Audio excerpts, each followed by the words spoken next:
Welcome to the UF world. Today we are going to start class 12th lecture for the physics. Class 12th के लिए आज हम physics start करेंगे। Previous lecture ने हम लोगों ने कुछ टॉपिक फिनिश अप कर लिए थे। आज हमारा एक बहुत ही इम्पोर्टेंट टॉपिक है जिसे हम स्टडी करेंगे। इस टॉपिक को हम एक दो नेम देते हैं, जैसे कि सबसे इम्पोर्टेंट टॉपिक का ये नेम है आपका, वो है simply classical electron theory. Electron की ये क्लासिकल थ्योरी के नाम से भी जाना जाता है और उसको हम शॉर्ट में ड्रिफ्ट वेलोसिटी के नाम से भी इंट्रोड्यूस कराते हैं। सिंपल नेम से हमको समझ में आ जाएगा कि इस ड्रिफ्ट वेलोसिटी के पीछे जो कॉन्सेप्ट है वो क्या है। देखिए, स्टार्टिंग आप समझ लीजिए। जब भी कोई कंडक्टर होता है, कोई भी कंडक्टर है, सपोज दैट, तो इसमें कई सारे इलेक्ट्रॉन भरी बहुत सारी अमाउंट में इलेक्ट्रॉन होते हैं। ये जो इलेक्ट्रॉन इसमें होते हैं उनकी जो अमाउंट होती है वो 10 टू दी पावर 5 पर मीटर क्यूब के something, sorry 10 to the power 29 पर मीटर क्यूब, ये इनका अमाउंट होता है। पर मीटर क्यूब में इतने इलेक्ट्रॉन, फ्री इलेक्ट्रॉन आपके एक कंडक्टर में हो सकते हैं, इस ऑर्डर में। तो ये जो इलेक्ट्रॉन स्टार्टिंग में हम बात कर रहे हैं इनिशियली, कि यहाँ कोई भी करंट आपका, सॉरी कोई भी इलेक्ट्रिक फील्ड अटैच नहीं है इस कंडक्टर से। तो क्या होगा, ये सारे के सारे इलेक्ट्रॉन कोई कहीं जा रहा होगा, कोई कहीं जा रहा होगा, बस रैंडमली, जैसे कि गैस के मॉलिक्यूल्स होते हैं वो रैंडम मोशन करते हैं, अनडिफाइंड मोशन। देन उसी तरीके से ये जो इलेक्ट्रॉन्स हैं वैसे ही इधर उधर जा रहे होते हैं। ये कंडीशन मैं बता रहा हूँ कब की है, नो इलेक्ट्रिक फील्ड, कोई भी इलेक्ट्रिक फील्ड नहीं है। अब होता क्या है कि इस कंडीशन में जब कोई इलेक्ट्रिक फील्ड नहीं है, हम क्या करते हैं, अगर इलेक्ट्रिक फील्ड को अटैच कर दें। देखिए, एक चीज़ और इससे पहले मैं बता दूं कि जब कोई इलेक्ट्रिक फील्ड अटैच नहीं होता तब ये इधर उधर भाग रहे होते हैं, तो क्या, कौन सी वेलोसिटी होती है इनके पास होती है थर्मल वेलोसिटी। इनके पास थर्मल वेलोसिटी होती है। अब ये जो थर्मल वेलोसिटी होती है इनके पास, वो इनको इधर उधर ये भागते हैं तो एक दूसरे से टकराते हैं, जिसकी वजह इससे ये वेलोसिटी कंबाइंड फॉर्म में क्या हो जाती है, ज़ीरो बन जाती है। कंबाइंड फॉर्म में इस वेलोसिटी की वैल्यू क्या हो जाती है, ज़ीरो। और ये जो इनका इधर उधर भागना होता है उसके लिए किसी टेम्परेचर की ज़रूरत नहीं होती, रूम टेम्परेचर पर ही ये सारे के सारे इधर उधर भागते रहते हैं। अब यहाँ पर कोई भी हमें ज़रूरत नहीं है किसी भी एक्स्ट्रा एनर्जी की, फ़िलहाल थर्मल वेलोसिटी के बेस पर ये इधर उधर भाग रहे हैं, रूम टेम्परेचर पर ये सारे के सारे क्या करते हैं, इधर उधर दौड़ते भागते रहते हैं। अच्छा, ये जो थर्मल वेलोसिटी टर्म है, इस वेलोसिटी की अगर हम बात करें तो इस टर्म में ये वेलोसिटी की जो ऑर्डर होता है, थर्मल वेलोसिटी का जो ऑर्डर है वो है आपका 10 टू दी पावर 5 मीटर पर सेकेंड। ऑर्डर से मतलब ये है कि इस पॉइंट के, इस नंबर के इर्द गिर्द थर्मल वेलोसिटी होगी। एवरेज थर्मल वेलोसिटी आपकी ज़ीरो रहती है। फॉर एग्जांपल, अगर हम ये एज्यूम कर लें कि किसी एक इलेक्ट्रॉन की थर्मल वेलोसिटी u1 है, ठीक है, देन ऐसे ही कई सारे इलेक्ट्रॉन हैं जिनकी thermal velocity u2, u3, at last un तक है।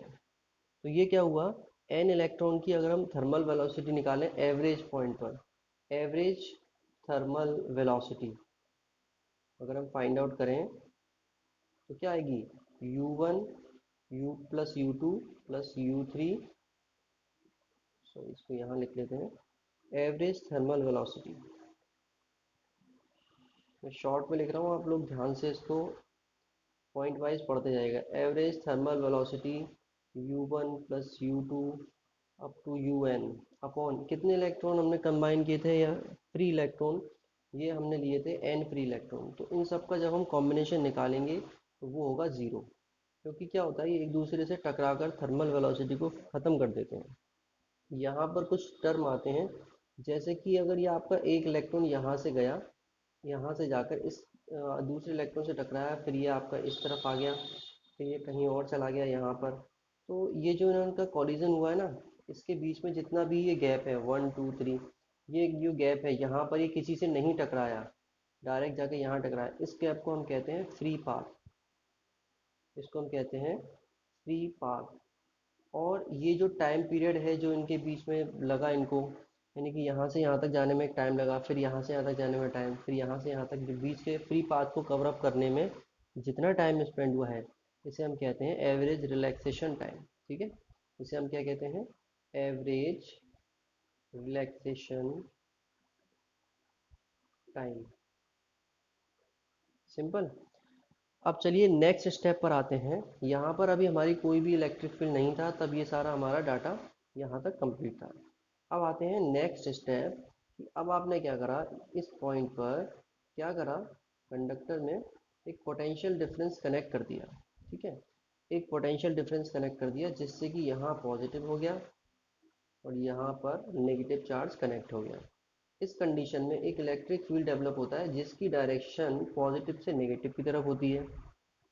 ठीक है, नेक्स्ट, ये इलेक्ट्रिक फील्ड की डायरेक्शन हो गई। अब जब ये इलेक्ट्रिक फील्ड अप्लाई होता है तब आपके जो इलेक्ट्रॉन होते हैं वो क्या करते हैं, आपके नेगेटिव से पॉजिटिव की तरफ रन करते हैं। क्या कर रहे हैं? नेगेटिव से पॉजिटिव की तरफ रन कर रहे हैं, जा रहे हैं। और ये नेगेटिव से पॉजिटिव की तरफ जाते हैं क्योंकि इन्हें पॉजिटिव को बैलेंस करना होता है। ठीक है, और अब एक दूसरी चीज़ क्या होती है यहाँ पर, ये जो फ्री इलेक्ट्रॉन एक दूसरे से टकराते हैं तो ये क्या करते हैं, अपनी जो काइनेटिक एनर्जी है उसको लूज कर देते हैं। क्या चीज़? अपनी जो काइनेटिक एनर्जी है उसको लूज कर देते हैं, यानी कि ये इनसे चली जाती है। ठीक है, हर एक कॉलिजन के बाद इनमें जो इलेक्ट्रिक फील्ड अप्लाई हुआ है वो क्या करता है, इनको इलेक्ट्रॉन्स को सिर्फ और सिर्फ पॉजिटिव की तरफ भेजता है जल्दी से जल्दी।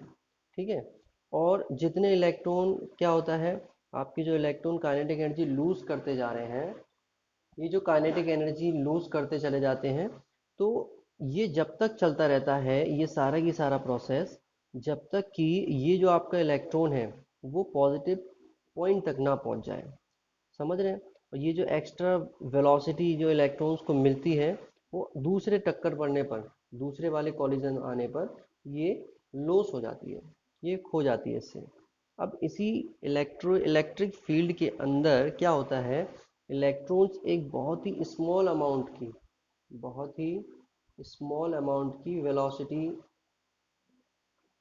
एक्वायर कर लेते हैं, स्मॉल अमाउंट वेलोसिटी एक्वायर कर लेते हैं, जिसकी वजह से क्या होता है, इलेक्ट्रिक फील्ड के अंदर ये सारे के सारे इलेक्ट्रॉन एक्सेलरेटेड हो जाते हैं और रैंडमली क्या करते हैं, मोशन करने लगते हैं।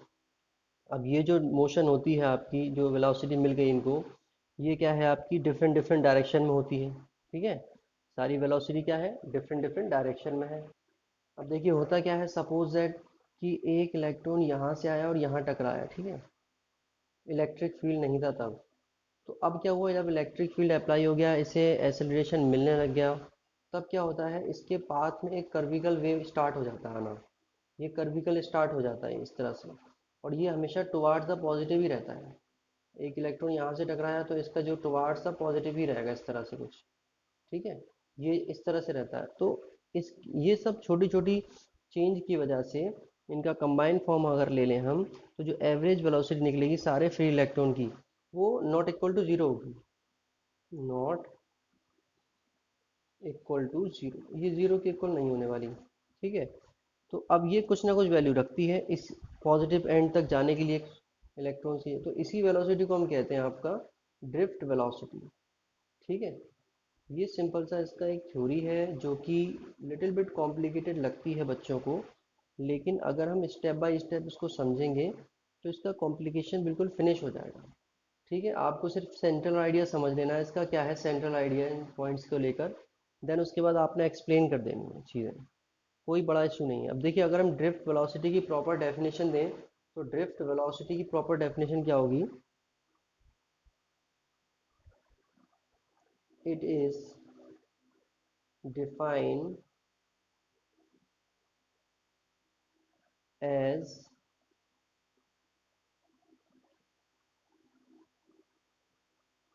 Average velocity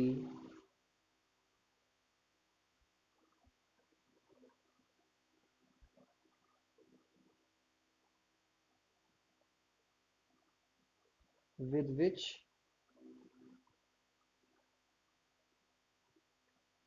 free electrons get drifted towards positive end of conductor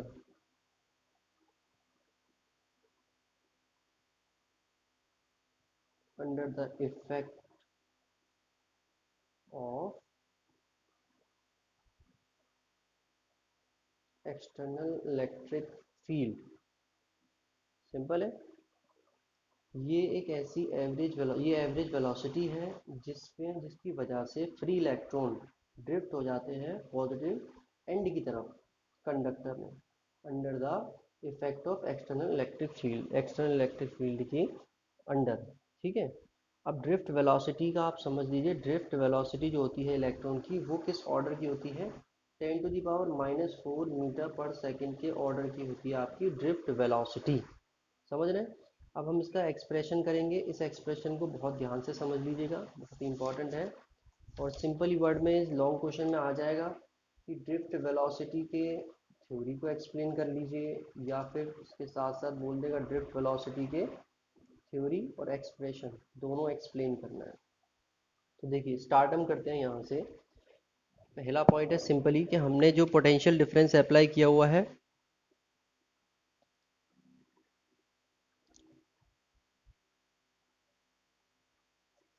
पहला पॉइंट है हमने पोटेंशियल डिफरेंस अप्लाई किया हुआ है V।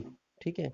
जिसकी वजह से और ये जो लेंथ है कंडक्टर की वो है L, इसकी वजह से एक इलेक्ट्रिक फील्ड डेवलप हुआ जिसे हम कहते हैं V/L कह सकते हैं। ठीक है। पहली चीज़। अब इस इलेक्ट्रिक फील्ड की वजह से एक फोर्स भी डेवलप हुआ है। इस फोर्स की वजह से क्या हुआ सिंपली कि जो इलेक्ट्रॉन है आपके वो एक्सेलरेट हो गए और एक उन्होंने फोर्स फील किया और ये सारे के सारे पॉजिटिव की तरफ जाते रहे।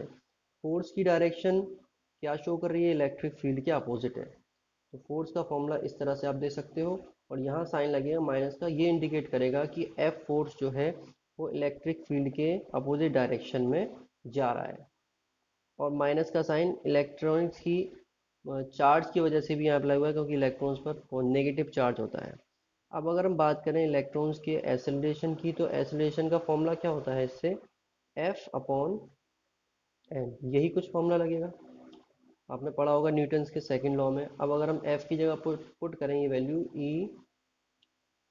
E/m, m आपका इलेक्ट्रॉन का वेट है। अब इसकी वजह से क्या हुआ समझ लीजिए इस पॉइंट को आप ध्यान से, यहाँ एक इम्पॉर्टेंट पॉइंट आएगा कि एक्सेलरेशन की वजह से, एक्सेलरेशन जो उसको मिला है फ्री इलेक्ट्रॉन्स को, उनको एक थर्मल वेलोसिटी मिल गई। ठीक है।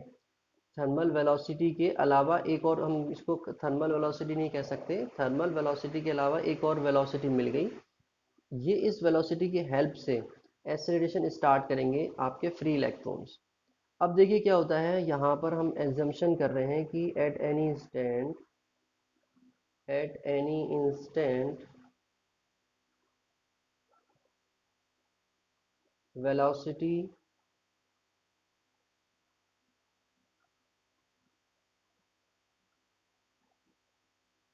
acquired by electron, किसी पॉइंट पर किसी टाइम पर हमने ये एज्यूम किया कि इलेक्ट्रॉन को एक वेलोसिटी इलेक्ट्रॉन को मिल गई। वो वेलोसिटी क्या है, v1 is equal to u1 plus a और ये आपका τ1। अब यहाँ समझने की चीज़ है, ये वेलोसिटी वो है जो आपको फाइनली मिली है इलेक्ट्रिक फील्ड अटैच करने के बाद। u1 वेलोसिटी आपकी है वो थर्मल वेलोसिटी जो पहले से होती है इसमें। ए एक्सेलरेशन इस वेलोसिटी के साथ साथ जो चल रहा है, t आपका टाइम रिलैक्सेशन जो हमने बताया था, एक कॉलिजन से दूसरे कॉलिजन में जो टाइम लग रहा है उसको हम कह रहे थे एवरेज रिलैक्सेशन टाइम, जो भी आगे आएगा। और ठीक है, ये इलेप्स टाइम भी कहते हैं इसको, टाइम इलेप्स जो एक से दूसरे कॉलिजन के बीच में टाइम पीरियड था वो है। ऐसे ही अगर हम कई सारे इलेक्ट्रॉन्स की बात करें तो सबके लिए हमें मिल जाएगा v2 v3 v4 up to vn। समझ रहे हैं, सबके लिए वही फॉर्मूला सेम होना है। अब जब हम इस सबको फॉर्मूले को कंबाइन करेंगे, एवरेज वेलोसिटी निकालेंगे एक्सटर्नल फील्ड के इफेक्ट में, तो हमारी जो एवरेज वेलोसिटी होगी वो होगी वीडी, ड्रिफ्ट वेलोसिटी जो आ रहा है अब टर्म। तो हम उसमें सेपरेट करें अगर, तो ये हो जाएगा v1 plus v2 dash dash vn upon, ये आपका सारे टोटल कितने हैं, n है ये टोटल सारे के सारे। सिंपल। तो अब क्या करना है हमको, ये सारा फॉर्मूला इसके अकॉर्डिंग इस तरीके से ओपन होगा, u1 प्लस a, और ये आपका टाउ 1 अपॉन, फिर उसके बाद ये प्लस हो जाएगा अगले स्टेप में u2 plus a tau 2 dash dash करके, वही आपका n वाला टर्म आ जाएगा, अपॉन में n चल ही रहा है। u1 वाले जितने भी आ रहे हैं वो सब हम एक साइड पे ले लेंगे, u1 plus u2 dash dash un upon n plus a और t1, ये हम a कॉमन ले लें तो t1 प्लस, सॉरी इसको टाउ बोलेंगे, tau 1 tau 2 plus tau n l dash dash dash upon ये n तक चला। अब हम प्रीवियसली पढ़ चुके हैं कि ये जो आपका थर्मल वेलोसिटी का टर्म है उसका एवरेज निकालेंगे तो वो ज़ीरो हो जाता है। हमारे पास बचा सिर्फ ए, ठीक है, हमारे पास ए बचा है बस, और ये सारे के सारे इन एवरेज बन जाएंगे, जिसको हम कंबाइंड फॉर्म में कह सकते हैं टाउ, इस तरीके से। तो एट लास्ट हमारे पास V D is equal to क्या आ जाएगा, इस टाउ को हम क्या कहेंगे, इस टाउ को हम प्रॉपरली कह सकते हैं एवरेज रिलैक्सेशन टाइम। अब v D is equal to हो गया आपका ए टाउ, तो इसे कैसे लिखेंगे, v D is equal to a tau. Simple. यहाँ पर आपका ये फॉर्मूला फिलहाल इतना पहुँचा। ये आपको पता है हमने क्या लिया था। अब देखिए एवरेज रिलैक्सेशन टाइम के बारे में लिख लीजिए कि इसका ऑर्डर कितना होता है, 10⁻⁻⁴ सेकंड के ऑर्डर का होता है एवरेज रिलैक्सेशन टाइम। ठीक है, ये ध्यान रखना। वी डी इजकल टू हमको मिल गया ए टाउ, एक ही वैल्यू हमने अभी फाइंड आउट की थी, ये सारी वैल्यू थी, ये वैल्यू पुट कर दीजिए यहाँ पे। V D is equal to minus का E upon M into tau चल ही रहा है हमारा। ठीक है, और हम क्या चेंज कर सकते हैं, अगर हम यहाँ से एवरेज रिस्ट वेलोसिटी को विदाउट फैक्टर नोट करें तो क्या हो जाएगा, v D is equal to E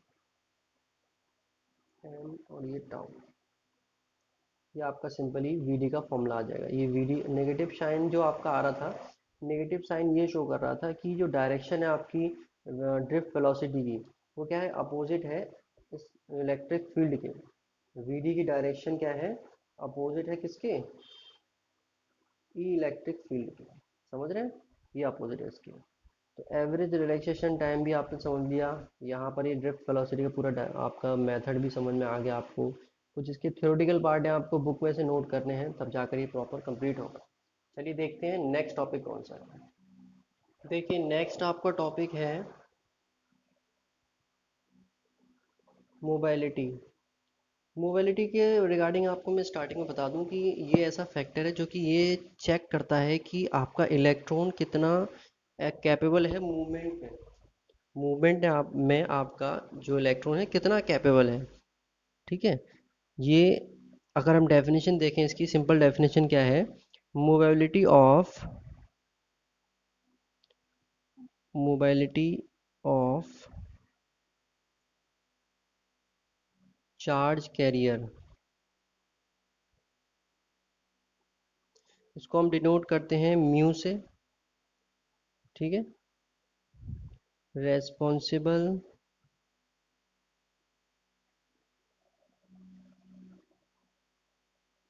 responsible for current is defined as magnitude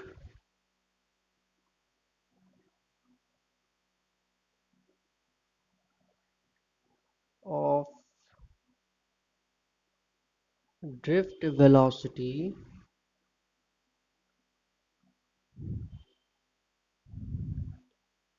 of charge पर यूनिट इलेक्ट्रिक फील्ड अप्लाइड। समझिए सिंपल चीज़ है। जब भी आप मोबिलिटी को डिफाइन करेंगे तो क्या होगी, किसी भी चार्ज कैरियर की mobility responsible for current is defined as the magnitude of drift velocity of charge पर यूनिट इलेक्ट्रिक फील्ड अप्लाइड। जितनी उसकी ड्रिफ्ट वेलोसिटी होती है उस पर डिपेंड करती है मोबिलिटी। अगर हम मोबिलिटी को लिखें म्यूज, तो सिंपल वर्ड में एक बार मैं बता दूं आपको, mobility of charge carrier is equal to the ratio of drift velocity and the electric field applied. Simple. अब आपकी ड्रिफ्ट वेलोसिटी का फॉर्मूला हम पढ़ चुके हैं, क्या था, e upon M into tau into capital e. ये ई आपका इलेक्ट्रॉन के लिए यूज़ कर रहे हैं हम।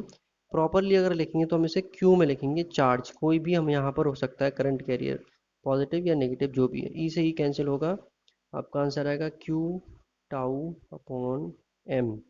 ये होगा प्रॉपर फॉर्मूला। अगर हम इलेक्ट्रॉन की बात करें तो यहाँ पर क्यू की जगह डायरेक्टली हम क्या लिख सकते हैं, ई, ई टाउ ई एम ई। ठीक है, यहाँ हम ये लिख सकते हैं इलेक्ट्रॉन की जगह पर। चलिए आगे देखते हैं इसमें क्या पॉइंट्स हैं। तो देखिए ये तो था आपका मोबाइलिटी कंप्लीट। इसकी एक सिंपल सी चीज़ हम जानना चाहें तो इसके बेस पर, इस पॉइंट के बेस पर आप इसका यूनिट भी फाइंड आउट कर सकते हो। यूनिट क्या होगी इसकी, सिंपल सी यूनिट है मीटर स्क्वायर पर सेकंड इनटू वोल्टेज। ये इसकी सिंपल यूनिट है। आप इस तरीके से इसको डिफाइन कर सकते हो यूनिट को, मीटर स्क्वायर पर सेकंड इनटू वोल्टेज। अब एक बहुत ही इंपॉर्टेंट टॉपिक और आ रहा है, ये टॉपिक है आपका relation between current and drift velocity. एक कंडक्टर में अगर ड्रिफ्ट वेलोसिटी है तो करंट फ्लो कर रही है, तो इनके बीच में रिलेशन कैसा आप स्टेबलाइज करोगे। तो देखिए सब फर्स्ट ऑफ ऑल आपने एज्यूम किया कि एक आपका कंडक्टर है जो कि पोटेंशियल के साथ कनेक्टेड है। पोटेंशियल मीन बैटरी के साथ हमने कनेक्टेड किया हुआ है एक कंडक्टर। यह आपका पॉजिटिव चार्ज, ये नेगेटिव, यहाँ से नेगेटिव यहाँ से पॉजिटिव जा रहा है। इलेक्ट्रिक फील्ड की डायरेक्शन यहाँ होगी, वी आपकी इस तरफ जा रही होगी, ड्रिफ्ट वेलोसिटी एल लेंथ का कंडक्टर है ये। ठीक है, ये चीज़ है। इसमें करंट फ्लो कर रही है, आई करंट फ्लो कर रही है पॉजिटिव से नेगेटिव की तरफ, आई करंट इलेक्ट्रिक फील्ड की डायरेक्शन में। अब देखिए यहाँ पर जो एजम्पशन होंगे, सपोज दैट ये हमने एज्यूम कर ही लिया है, क्रॉस सेक्शन एरिया हम ए एज्यूम करते हैं, तो इसका वॉल्यूम, वॉल्यूम कितना होगा ए एल, ये वॉल्यूम में ध्यान रखिएगा, इसको प्रॉपर लिख दूँ जरा मैं। वॉल्यूम कितना होगा आपका A into L, area into length. According to this अगर हम ये फाइंड आउट करना चाहें कि n is a number of density of electron, अगर हम ये एज्यूम कर लें कि n टोटल नंबर हैं इलेक्ट्रॉन्स के जो कि इस कंडक्टर में प्रेजेंट हैं, n is equal to the number of density of electron, electron की प्रेजेंस है ये, ठीक है, n। तो यहाँ पर कितना चार्ज होगा ये समझ लीजिए, चार्ज, टोटल चार्ज हम देख रहे हैं इधर, total charge on conductor is equal to, देखिए वॉल्यूम कितना है इसका a l into total charge के लिए n, n numbers of electron है और एक पर कितना होता है ई, तो एन ई हो गया, ये हो गया total charge a l n e, पहली चीज़। अब हमने कहा था कि पोटेंशियल डिफरेंस वी अप्लाइड किया हुआ है हमने इस पर, ठीक है, दोनों कंडक्टर पर, तो इसके अकॉर्डिंग क्या होगा इसका electric field is equal to होगा V upon L. Simple, electric field आपका वी अपॉन एल होना है। अब देखिए क्योंकि हमने यहाँ पर इलेक्ट्रिक फील्ड अप्लाई किया हुआ है तो जितने भी आपके इलेक्ट्रॉन है, फ्री इलेक्ट्रॉन, उनके पास ड्रिफ्ट वेलोसिटी होगी जो कि मूव कर रहे हैं लेफ्ट हैंड की तरफ। ठीक है, ये जो लेफ्ट हैंड है इस साइड पर मूव कर रहे हैं, तो इस पर इन्होंने कितना टाइम स्पेंड किया, एक इलेक्ट्रॉन यहाँ से यहाँ पर आता है तो वो कितना टाइम लेता है, तो उसने l distance v d velocity के साथ कवर अप की। तो यहाँ हम लिखेंगे सिंपली टाइम टेकन, टाइम कितना कवर अप किया, time t is equal to l upon v d, इतना टाइम लिया उसने। करंट आई क्या कहता है, अगर हम करंट का फॉर्मूला देखें तो करंट का फॉर्मूला क्या था, I is equal to Q upon T. Total charge कितना था, अभी हमने निकाला था ए एल एन ई, और टी टाइम था, ये एल अपॉन वी डी। थोड़ा सा इसे रीअरेंज करेंगे हम, तो देखो एल से तो एल कैंसिल हो गया, ए और एन ई वी डी, ये हो सकता है। अब वी डी की जगह पे हम पुट कर सकते हैं आपकी वैल्यूज़, पहले हमने पढ़ी थी अभी वैल्यू वी डी की जगह पर, ये म्यू इज इक्वल टू, हमने क्या पढ़ा था, वी डी अपॉन ई, तो ये ई यहाँ चला जाएगा, तो ये क्या रख सकते हैं हम, I current is equal to A N E into mu E. ठीक है, अब हम बात कर रहे हैं आपके इलेक्ट्रॉन की, तो हम म्यू के साथ ई भी लगा देंगे। अब ई की जगह पर भी हम कुछ भी पुट कर सकते हैं, ई की जगह पर हम चाहें तो ये वी अपन एल पुट कर सकते हैं और फॉर्मूले को रीजनरेट कर लेंगे। तो यहाँ पर ये क्या कर रहे हैं वी, एक मिनट, यहाँ पर ये क्या कर रहे हैं, वी डी की जगह पर एक वैल्यू और पुट कर रहे हैं। फिलहाल तो इतना फॉर्मूला एक्सेप्टेबल है यहाँ पर। अगर हम यहाँ वी डी की जगह पर इसका नेचुरल फॉर्मूला जो हमने फाइंड आउट किया था, रियल फॉर्मूला वी डी का क्या था, ई स्मॉल ई कैपिटल ई और टाउ अपॉन एम, ये फॉर्मूला हम यहाँ पुट कर दें तो ये वैल्यू क्या बन जाएगी, I current is equal to A N e square tau capital e upon m. अब ये फॉर्मूला इस तरीके से बन जाएगा। तो आपको बोर्ड में आपको कैसे भी दे सकता है, ये इस तरीके से दे देगा कि ये फाइंड आउट करो या फिर ये फाइंड आउट करो, कुछ भी दे सकता है। तो उसके अकॉर्डिंग आप तैयार रहिए और प्रॉपरली इसको पुट कर सकते हैं। इस तरीके से बहुत ही सिंपल मेथड है, सिर्फ 2-4 टॉपिक्स आपको याद रखने हैं, वो सब हो जाएगा। ठीक है, आई होप ये आपको समझ में आया होगा। चलिए देखते हैं नेक्स्ट टॉपिक क्या है। देखिए अब हम एक न्यूमेरिकल कर लेते हैं, मूवेबिलिटी और ड्रिफ्ट वेलोसिटी के बेस पर ये न्यूमेरिकल होगा। मैं न्यूमेरिकल को सिर्फ स्टडी कर रहा हूँ, मतलब सिर्फ रीड करूँगा, आप अच्छे से सुनते जाइएगा। Find the current flow through a copper wire of length 0.2 metre, area of cross section 1 millimetre square.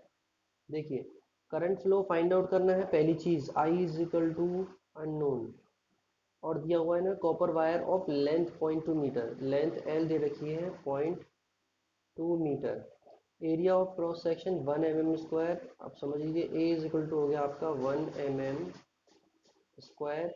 अब इस 1 mm स्क्वायर को मीटर स्क्वायर में चेंज करेंगे हम, ये हो जाएगा 10⁻⁻6 मीटर स्क्वायर। सिंपल, यहाँ तक का डाटा हमें मिल गया। अगला डाटा कह रहा है when connected to a battery of 4 volt, 4 volt की बैटरी से कनेक्टेड है, मतलब V इज इक्वल टू हो गया 4 वोल्ट। नेक्स्ट थिंग है यहाँ पर, given that electron movability is 4.5 into 10⁻⁻6 metre square पर वोल्ट पर सेकेंड। इलेक्ट्रॉन मूवेबिलिटी दी हुई है इसमें, इलेक्ट्रॉन मूवेबिलिटी म्यू ई से नोट कर देंगे इसको, mu e is equal to 4.5 into 10⁻⁻6 metre square पर वोल्ट पर सेकेंड। ठीक है, नेक्स्ट थिंग कह रहा है and charge on the electron is, electron पर चार्ज कितना है 1.6 इंटू 10⁻⁻19 कूलम। नंबर, इसके बाद देखा number density of electron in copper, electron की डेंसिटी बता रहा है कि पर मीटर क्यूब में कितने इलेक्ट्रॉन प्रेजेंट हैं। ठीक है, number density, number density of electron which is equal to 8.5 into 10 to the power 28 metre पर मीटर क्यूब। ये हमारा डाटा है जो गिवन था, समझ रहे हैं। अब नेक्स्ट हमको क्या करना है, फाइंड आउट करना है कि कौन सा फॉर्मूला यहाँ पर सूटेबल होगा, बेस्ट होगा। तो फर्स्ट ऑफ ऑल जब हम सॉल्यूशन करेंगे तो सॉल्यूशन में हमें पहली चीज़ ई सिंपली हमें मिल जाएगा V अपॉन एल से, तो V आपका 4 था, L आपका 0.2 है। सॉल्यूशन करोगे तो आंसर आएगा इसका 20 वोल्ट पर मीटर। सिंपल, अब ये आपको मिल गया। यहाँ पर करंट के लिए जो फॉर्मूला लगेगा वो आप देखिए, अभी आपने पढ़े हैं फॉर्मूले, n a e v d. कुछ इस तरह से फॉर्मूला बनाया था एक हमने, इसको हम और चेंज कर दें तो N a E mu E, ये फॉर्मूला हो सकता है। वी डी हमने दिया नहीं है ना, इसलिए हमने म्यू ई पुट कर दिया इसकी जगह। सारी वैल्यू हमको पता है तो हम पुट कर देंगे बस। एन की वैल्यू कितनी हो गई यहाँ पर, 8.5 इंटू 10⁻28 इंटू एरिया कितना है 10⁻⁻6 इंटू ई, ई की वैल्यू 1.6 इंटू 10⁻⁻19। म्यू की वैल्यू कितनी है यहाँ पर, ये रही 4.5 इंटू 10⁻⁻6 इंटू ई, कैपिटल ई कितना है 220। सब में आपको सॉल्व करना है, ये पूरी सॉल्व करेंगे, वैल्यू आंसर आएगा 1.22 ampere. I is equal to, ये होगा आपका फाइनल आंसर। जो वैल्यू दी हुई है आपने उसके अकॉर्डिंग सॉल्यूशन करना है, बस सिंपल सी ये चीज़ है इसमें, जो भी वैल्यू दी हुई है उसके अकॉर्डिंग सॉल्यूशन करना है। चलिए देखते हैं नेक्स्ट टॉपिक क्या है यहाँ पर। नेक्स्ट है आपका रेजिस्टिविटी। क्या है, रेजिस्टिविटी। रेजिस्टिविटी की पहले तो मैं सिंपल डेफिनेशन आपको बता दूं, देन उसके बाद एक्सप्लेन करूंगा। इसको हम पहली चीज़ स्पेसिफिक रेजिस्टिविटी भी कहते हैं, सॉरी स्पेसिफिक रेजिस्टेंस भी कहते हैं, और रेजिस्टिविटी ऑफ मटेरियल सिंपल कहा भी जाता है इसको। अब देखिए प्रॉपर इसकी डेफिनेशन क्या है, it is defined as resistance, it is defined as resistance of unit length with unit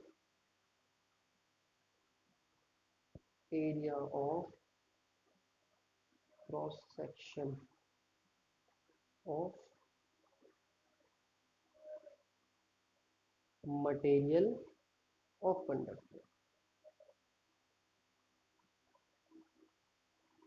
एक और डेफिनेशन इसकी दी जाती है कि हम इसे क्या कहते हैं, also defined as resistance of unit cube of a material of given conductor। इसे हम और दूसरी डेफिनेशन भी कहते हैं, ये आप नोट कर लीजिएगा बाद में। तो पहली चीज़ हम इसे समझ लेते हैं, it is defined as resistance of unit length, resistance of unit length with unit area of cross section of material of conductor. ये जो है जब भी आपका वर्ड आएगा रेजिस्टिविटी, ये क्या कहता है कि यूनिट लेंथ, क्या कह रहा है, unit length with unit area of cross section of material of conductor. एक यूनिट लेंथ और यूनिट एरिया के बेस पर ये डिफाइन किया जाता है कभी भी। तो इस, जब ये रेजिस्टेंस हम यूनिट लेंथ और यूनिट एरिया के बेस पर डिफाइन करेंगे तब हम इसे कहेंगे रेजिस्टिविटी। ठीक है, इसको सिंपल फॉर्मूले के बेस पर अगर हम मैनेज करने हैं तो ये क्या हो जाता है, रो से डिनोट किया जाता है आर ए अपॉन एल। ठीक है, इस तरीके से हम इसको फॉर्मूला में बना सकते हैं। अगर हम इसकी बात करें कि इसकी डायमेंशन फॉर्मूला क्या होता है, वो होगा ML3T-3A-2। इनके बेस पर इसकी क्या है, यूनिट, यूनिट होती है ओम इंटू मीटर। ये आपका dimension formula unit ohm into metre. ठीक है, ये इस तरीके से डिपेंडेंसी होती है इसकी, rho is equal to R A upon L. Resistance के फॉर्म में ही होता है बट पर यूनिट लेंथ और क्रॉस सेक्शन एरिया के बेस पर इसे देखा जाता है। ठीक है, तो ये था सिंपल आपका रेजिस्टिविटी। नेक्स्ट तो ये आपका पॉइंट है यहाँ पर, वो आएगा कंडक्टेंस एंड कंडक्टिविटी। देखिए कंडक्टेंस और कंडक्टिविटी आपके जो पॉइंट्स हैं ये बहुत ही छोटे छोटे पॉइंट्स हैं, ध्यान से इसको समझ लीजिए। अगर हम बात करें कंडक्टेंस की, तो कंडक्टेंस को एक वर्ड में हम डिफाइन कर सकते हैं, it is the reciprocal of resistance of conductor. Simple word है इसका, रेसिप्रोकल ऑफ रेजिस्टेंस। रेजिस्टेंस का रेसिप्रोकल होता है ये, तो हम इसको डिनोट करते हैं कैपिटल जी से। अब इसको सिंपली लिख सकते हैं 1/r, बिल्कुल डायरेक्टली लिख सकते हैं। ऐसा यूनिट इसकी क्या हो जाएगी, पर ओम हो सकती है, बिल्कुल करेक्ट है, पर ओम होगी इसकी यूनिट। और इस दूसरे पॉइंट में हम इसको कहते हैं, इस यूनिट को सीमेन, कैपिटल एस से डिनोट किया जाता है इसको। दूसरी यूनिट इसकी सीमन होती है। अब डायमेंशन फॉर्मूला निकालेंगे अगर कंडक्टेंस का, तो वो रिवर्स हो जाएगा सिर्फ रेजिस्टेंस के, जो कि क्या होगा, M-1 L2 - 2 T3 A2। ये इनका क्या हो जाएगा, सिंपली डायमेंशन फॉर्मूला। चलिए देखते हैं नेक्स्ट कंडक्टिविटी क्या होती है इसकी। देखिए कंडक्टिविटी क्या होती है, ये इसको भी हम एक वर्ड में डिफाइन कर सकते हैं बस। कंडक्टिविटी को अगर हम डिफाइन करें, कंडक्टिविटी आपकी रेसिप्रोकल होती है रेजिस्टिविटी का, तो हम क्या कह सकते हैं इसको, रेसिप्रोकल ऑफ रेजिस्टिविटी। रेजिस्टिविटी अभी हमने पढ़ी है, ठीक है, जैसे हम अभी रो से डिनोट कर रहे थे, तो इसका रिवर्स रेसिप्रोकल हम लेंगे तो कुछ इस तरीके से आएगा। रेजिस्टिविटी का अभी हमने पढ़ा है, यूनिट क्या होती है, ओम इंटू मीटर। इसको हम रिवर्स कर दें, माइनस का साइन लगा दें, तो ये क्या हो जाएगी, यूनिट ऑफ कंडक्टिविटी। ऐसे ही हमने डायमेंशन फॉर्मूला पढ़ा है, डायमेंशन फॉर्मूला भी हम इसको बना सकते हैं। रेजिस्टिविटी का डायमेंशन फॉर्मूला रिवर्स कर दें तो वो कंडक्टिविटी का फॉर्मूला बन जाएगा, M-1 L-3 T⁻3 A⁻2। ये हो गया सिंपली। अब आता है बहुत ही इंपॉर्टेंट टॉपिक जो कि अक्सर पूछा जाता है, relation between J, sigma and E. What are these quantities, यहाँ पर ये क्या क्या है। देखिए जे तो है आपका करंट डेंसिटी, सिग्मा है आपका कंडक्टिविटी, ई आपका इलेक्ट्रिक फील्ड। समझ लीजिए इसको ध्यान से। तो अब पहला स्टेप आता है, यहाँ पर हमें पता है कि I = N AE/VD, ये हमें पहले से ही पता है। अगर हम यहाँ पर क्या कर रहे हैं, VD की वैल्यू पुट कर दें, तो वो क्या आएगी, NAE/VD की वैल्यू हम पढ़ चुके हैं, E कैपिटल E/M τ। अब ये वही फॉर्मूला रिपीट हो गया है, तो इसलिए हम इसको डायरेक्ट कर दे रहे हैं, E τ/M, ये वैल्यू बन रही है। अगर हम A को यहाँ ले आए I के नीचे, तो ये बन जाएगा I/A is equal to NE² capital E τ/M। ये आपका पर यूनिट एरिया में कितनी करंट फ्लो कर रही है, उसके बेस पर क्या होता है, J। इसको हम डायरेक्टली कह देते हैं J कहते हैं इसको। और अगर दूसरा फॉर्मूला हम देखें, NE² इंटू τ/M, इसको हम क्या कह देते हैं, rho is equal to NE², sorry reverse हो गया ये, कैपिटल M/NE² τ। इसको हम कह सकते हैं रो, जो अभी हमने रेजिस्टिविटी पढ़ी थी। और उसके अलावा I/A हो गया जे, जो अभी हम बात कर रहे थे करंट डेंसिटी की, तो J इज इक्वल टू हो जाएगा 1/रो इंटू ई। ये इनका रिलेशनशिप है। अब देखिए 1/रो को अभी हमने क्या पढ़ा है, कंडक्टिविटी, तो हम इसको चेंज कर सकते हैं कंडक्टिविटी के लिए, तो J is equal to conductivity into electric field. ये आपका रिलेशनशिप क्रिएट हो जाएगा। इसे क्या कहते हैं, it is a microscopic form of Ohm's law. याद रखिएगा, इसे हम क्या कहते हैं, microscopic forms of Ohm's law. Ohm's law की माइक्रोस्कोपिक फॉर्म है आपकी ये जो फॉर्मूला है, इसको हम कहते हैं ओम्स लॉ का माइक्रोस्कोपिक फॉर्म। सिंपल है। ये आपका आई के लिए ये आपका आई के लिए वर्क करेगा, ये आपका आर के लिए वर्क करेगा, और ये आपका वी के लिए वर्क करेगा, ठीक है। तो इसलिए इसको इस तरह से कहा जाता है। चलिए नेक्स्ट पॉइंट हम देखते हैं, temperature dependency of resistivity. Resistivity अभी हमने पढ़ा है, रेजिस्टिविटी का अब हम पढ़ रहे हैं कि वो टेम्परेचर पर किस तरीके से डिपेंड करता है, ठीक है। तो टेम्परेचर डिपेंडेंसी हम स्टडी कर लेते हैं।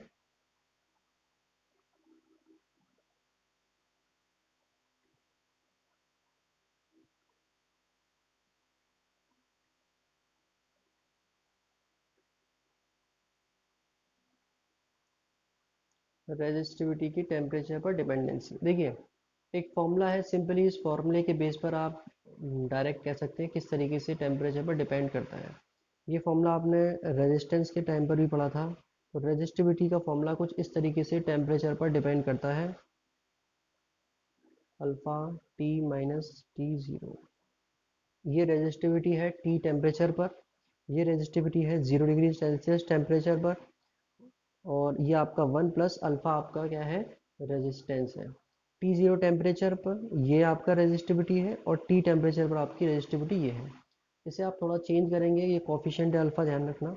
इसे आप अगर थोड़ा चेंज करेंगे तो अल्फ़ा की वैल्यू कुछ इस तरीके से आएगी, rho minus rho zero upon rho zero T minus T zero.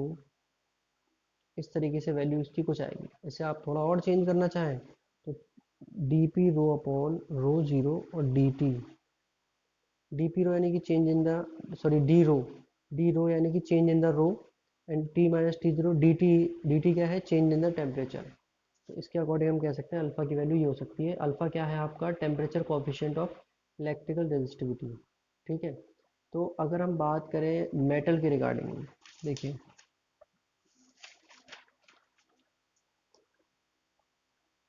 अगर हम बात करें मेटल के रिगार्डिंग, तो मेटल में जब हम देखेंगे तो value of alpha is positive है। अल्फ़ा की वैल्यू क्या होगी, पॉजिटिव होगी। समझ रहे हैं। जो ग्राफ बनेगा मेटल के लिए, ये तो हो गया आपका रेजिस्टिविटी के लिए, और ये जा रहा है आपका टेम्परेचर के लिए। तो जब ये ग्राफ जाएगा तो कुछ इस तरीके से जाएगा,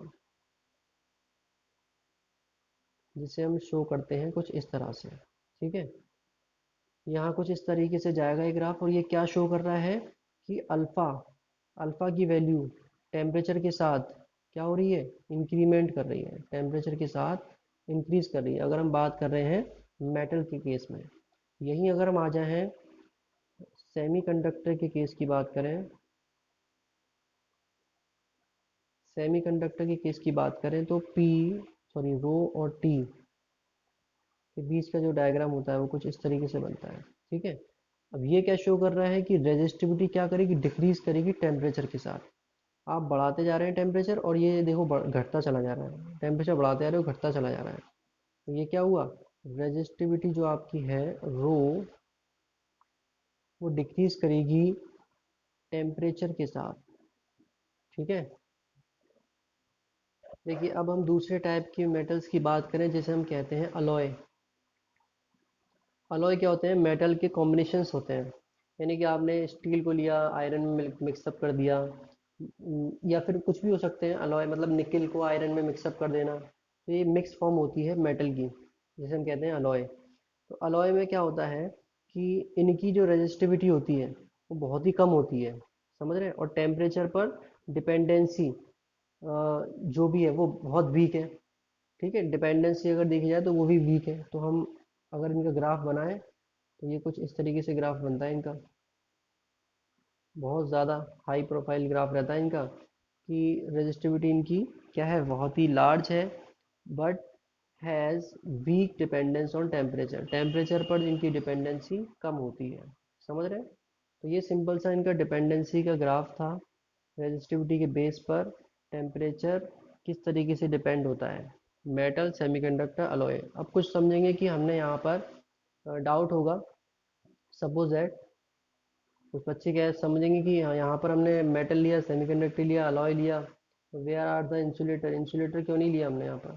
तो देखो इंसुलेटर के अंदर करंट फ्लो ही नहीं होता, तो हम किस बेस पर यहाँ डिफाइन करेंगे रेजिस्टिविटी या फिर टेम्परेचर ये सब। इंसुलेटर तो बिल्कुल ही हम नील मानते हैं, होता ही नहीं कुछ फ्लो इसके अंदर, कितना भी कर लीजिए आप प्रॉपर। तो इसलिए हम यहाँ पर इनको एज्यूम ही नहीं करते इस पार्ट में। यहाँ पर जब ये एजम्पशन आएगा जब ये करंट फ्लो करने लगेंगे, इलेक्ट्रॉन्स फ्री होंगे, तब ये चीज़ आएगी। इसी बेस पर अगर हमारा अगला क्लासिफिकेशन आ रहा है, मटेरियल्स का क्लासिफिकेशन है कंडक्टिविटी के बेस पर। तो यहाँ पर तीन टाइप के आपके क्लासिफिकेशन होते हैं। पहला आपका सबसे पहले आ जाता है कंडक्टर। कंडक्टर्स में आपको समझ रहे होंगे क्या होता है इस कंडक्टर में, ऐसे मटेरियल जिसमें इलेक्ट्रिकल कंडक्टिविटी बहुत हाई होती है। कैसे, इलेक्ट्रिकल कंडक्टिविटी बहुत हाई होती है।